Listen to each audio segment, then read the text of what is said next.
घंटालाल recording studio Guraru गया।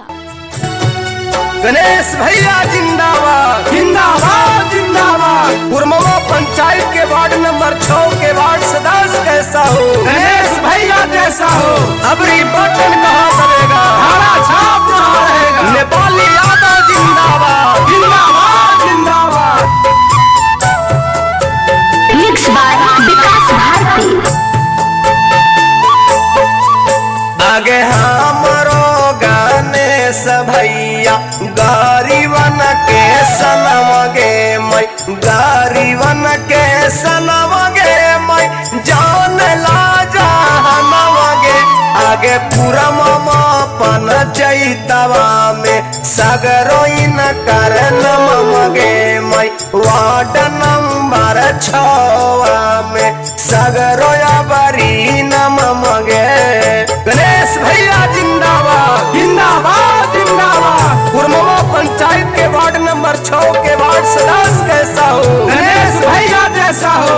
अबरी button कहाँ दबेगा, हरा छाप कहाँ रहेगा। नेपाली यादव जिंदाबाद जिंदाबाद जिंदाबाद। गणेश भैया जिंदाबाद जिंदाबाद जिंदाबाद। कुरमवा पंचायत के वार्ड नंबर 6 के वार्ड सदस्य कैसा हो, गणेश भैया जैसा हो।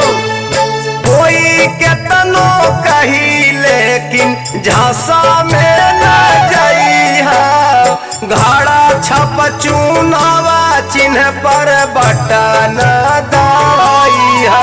आगे क्रम संख्या 3 पर बटन दबाइहा गे मैं, जीतथिन गणेश भैया वडवा बनथिन जरूर गे। गणेश भैया जिंदाबाद जिंदाबाद जिंदाबाद। कुरमवा पंचायत के वार्ड नंबर 6 के वार्ड सदस्य कैसा हो, गणेश भैया जैसा हो। अबरी बटन कहाँ दबेगा, हरा छाप कहाँ रहेगा। जो नहीं किया सोई कर के दिखाएंगे, गली गली रोड नली स्कूल बनवाएंगे। आगे घंटा लगा के गिट्टिया भोटावा मंगथिन जरूर गे मैं, हमारो नेपाली यादव के लाजिया बचैया गे। मिक्स बाय विकास भारती। गणेश भैया जिंदाबाद जिंदाबाद जिंदाबाद। कुरमवा पंचायत के वार्ड नंबर 6 के वार्ड सदस्य कैसा हो, गणेश भैया जैसा हो।